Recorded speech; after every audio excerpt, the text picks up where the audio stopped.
Big boss ഹൗസിൽ ഒരിക്കലും ഒഴിച്ചുകൂടാനാവാത്ത ഒരു കാര്യമാണ് കരച്ചിൽ എന്ന് പറയുന്നത്. 7ാം സീസണിലും അതിൽ പ്രത്യേകിച്ച് മാറ്റം ഒന്നും തന്നെ വന്നിട്ടില്ല. ആദ്യം കരയാൻ പോകുന്നത് രേണു ആയിരിക്കുമെന്നാണ് പ്രേക്ഷകർ എല്ലാവരും കരുതിയിരുന്നത്.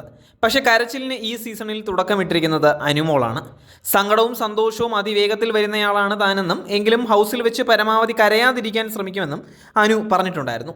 പക്ഷേ ഇമോഷണൽ കൺട്രോൾ ചെയ്യാൻ അനുവിന് സാധിച്ചില്ല. കാരണക്കാരൻ സീരിയൽ നടൻ ഷാനവാസാണ്. അപ്പാനി ശരത്തിൻ്റെ കഴുത്ത് വേദനയാണ് എന്നും അനുവും ഷാനവാസും തമ്മിലുള്ള വഴക്കിൽ കലാശിച്ചത്. മെഡിക്കൽ ടീമിൻ്റെ സഹായം ചോദിക്കണമെന്ന് ഷാനവാസ് അനുവിനോട് പറഞ്ഞപ്പോൾ ചെറിയ വേദനയ്ക്ക് ഡോക്ടറെ വിളിക്കണോ, ചൂട് പിടിച്ചാൽ പോരെ എന്നായിരുന്നു അനു ചോദിച്ചത്. അതേ ചൊല്ലി ഇരുവരും തമ്മിൽ തർക്കമായി. ഡോക്ടർമാർ പൈസയ്ക്ക് വേണ്ടിയാണ് മരുന്ന് എഴുതുന്നതെന്ന് അനു പറഞ്ഞുവെന്ന് പറഞ്ഞ് ഷാനവാസ് സഹ മത്സരാർത്ഥികൾക്കിടയിൽ എല്ലാം പ്രചരിപ്പിച്ചു. അതോടെ ഡോക്ടറായ ബിന്നി സെബാസ്റ്റ്യനും അക്ബറും അനുവിന് എതിരെ ആക്രോശിച്ചെത്തി. അക്ബറിൻ്റെ ഭാര്യയും ഡോക്ടറാണ്. ഡോക്ടർമാരെ കുറിച്ച് തെറ്റിദ്ധാരണ പരത്തരുത് എന്ന് ആവശ്യപ്പെട്ട് അക്ബറും ബിന്നിയും അനുവിനെ ശകാരിച്ചു. എന്നാൽ താൻ അത്തരത്തിലൊന്നും സംസാരിച്ചിട്ടില്ല എന്നും ഷാനവാസ് വാക്കുകൾ വളച്ചൊടിച്ചതാണെന്നും അനു പറഞ്ഞുവെങ്കിലും ആരും അത് കേൾക്കാൻ കൂട്ടാക്കിയില്ല.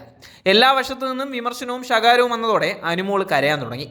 വിഷയം കൈവിട്ടു പോയി എന്ന് മനസ്സിലാക്കിയ ഷാനവാസ് അനുവിനെ ആശ്വസിപ്പിക്കാൻ എത്തിയെങ്കിലും അനു അതിലൊന്നും തണുത്തില്ല. ഡോക്ടർമാരെ വിമർശിച്ച് അനു സംസാരിച്ച പോലെ എനിക്ക് തോന്നിയെന്ന് ഷാനവാസ് ബിന്നിയോടും അക്ബറിനോടും തിരുത്തി പറയുകയും ചെയ്തു. ഷാനവാസ് ഓവർ ഷോ കാണിക്കുകയാണെന്നും റെന ഫാത്തിമയും അക്ബറും നടനെ വിമർശിച്ച് പറഞ്ഞു.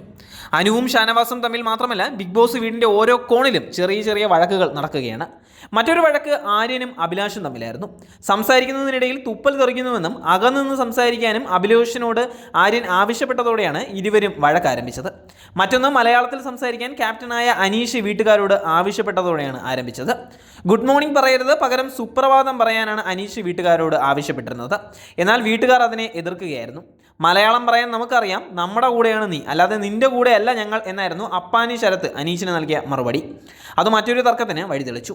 ഹൗസിൽ ഏറ്റവും കൂടുതൽ വഴക്കുകൾ സംഭവിക്കുന്നത് അപ്പാനി ശരത്തും അനീഷും തമ്മിലാണ്. അനീഷ് ചെയ്യുന്ന ചെറിയ കാര്യങ്ങൾ പോലും അപ്പാനി ശരത്ത് വലിയ വഴക്കിലേക്കും തർക്കത്തിലേക്കും കൊണ്ടുപോകുന്നത് കാണുമ്പോൾ സീസൺ 6 മത്സരാർത്ഥിയായ അസീർ റോക്കിയെ ഓർമ്മ വരുന്നുവെന്ന് പ്രേക്ഷക പ്രതികരണമുണ്ട്. ബിഗ് ബോസിൻ്റെ അനൗൺസ്മെൻറ്റുകൾക്ക് പോലും ചെവി കൊടുക്കാൻ സമയമില്ലാത്ത തരത്തിലാണ് ഹൗസിലെ വഴക്കുകൾ. നിങ്ങൾ സ്ക്രിപ്റ്റഡ് ആണോ എന്ന് ബിഗ് ബോസ് പോലും വീട്ടുകാരോട് ചോദിക്കുന്ന തരത്തിലേക്ക് കാര്യങ്ങളെത്തി. സ്ക്രീൻ സ്പേസ് സൃഷ്ടിക്കുക എന്നത് തന്നെയാണ് അനാവശ്യമായ വഴക്കുകൾ സൃഷ്ടിക്കപ്പെടുന്നതിന് പിന്നിലെ കാരണം. ഇപ്പോൾ ഹൗസിലെ 18 പേരും ടാർഗറ്റ് ചെയ്തിരിക്കുന്നത് കോമണറായ അനീഷിലേക്കാണ്. അവസരം അനീഷ് അറിഞ്ഞു ഉപയോഗിക്കുന്നുമുണ്ട്.